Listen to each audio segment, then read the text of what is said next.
We're here at Spirit Studios. This is episode 1 of Fragments. We've got 3 sets from 3 awesome artists tonight. We've got Noel, we've got Heaton Norris Light Vessel Automatic, and also Telstep. These are the highlights. If you want to see the unedited version, check the links below.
Your music is like lots of chops and stuff like that. So how do you perform it and how do you arrange like which bits you're going to do? Because by now, if you've not seen the full set, watch the full set because every track's a journey. So how do you go about doing that? Because obviously you've got to keep it interesting for yourself and there's bits to sing. So what's the kind of plan to do that? I mean, I mostly sort of produce all the tracks beforehand and then I'll sort of look through everything and pick out elements that I want to perform. And I just sort of do it backwards in terms of doing the live stuff. Normally I'll take the main vocal out and just sort of keep all the auto-tune control and stuff and that sort of routing live. So I'm really fussy with my vocals. So I don't use an auto-tune. I use Little Altar Boy and sort of do MIDI like just having MIDI play the vocal line and that's what's sort of going on there. I've lost track of my lots of prep though, basically. Lots of prep. Yeah, it's very, a lot of it is sort of pre-prepped. There's a few elements that I'm sort of really excited to start playing with. I was doing a few tutorials on grain delay. Oh yeah, I've been using a grain delay as sort of a looper, which in the first track, that sort of B section, the vocal builds, is all done using grain delay, just because it creates this like very scattered sounding vocal, which sound quite fun. And I'm like, using something different. So, and if you haven't seen Noel's, you've done these like short tutorials on Instagram, and they're so good, just straight into it. And I was like, whoa! And then resampling a section and putting it into it. So like, go and check them out. There's going to be all the links underneath the video.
How did you go about setting that up? Because obviously there's no screen to look at. It was all, I mean, just explaining in layman's terms to us. So it was set to 120 beats per minute.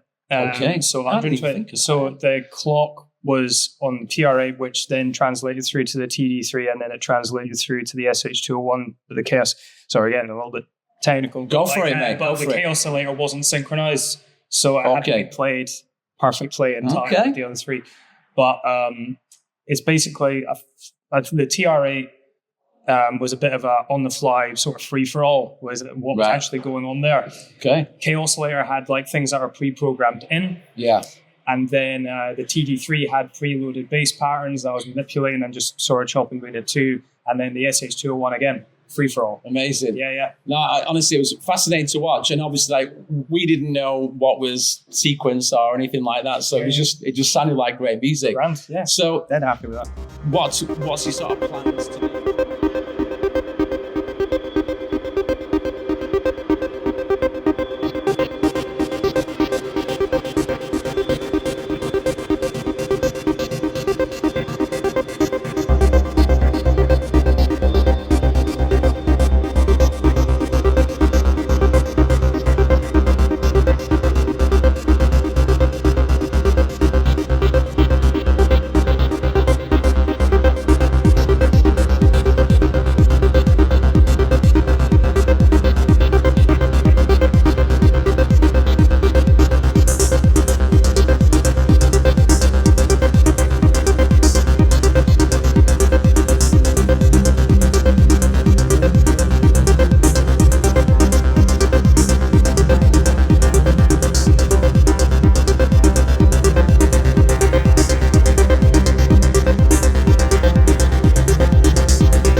How much did you plan? It's quite planned out. I mean, you might be able to see. I've got a little notebook, and it's got all the kind actual of notes. It's got like a score. There's a plan. Wow. So it's a mix of very regimented kind of planning and also just a bit of improvisation. So I've got sections.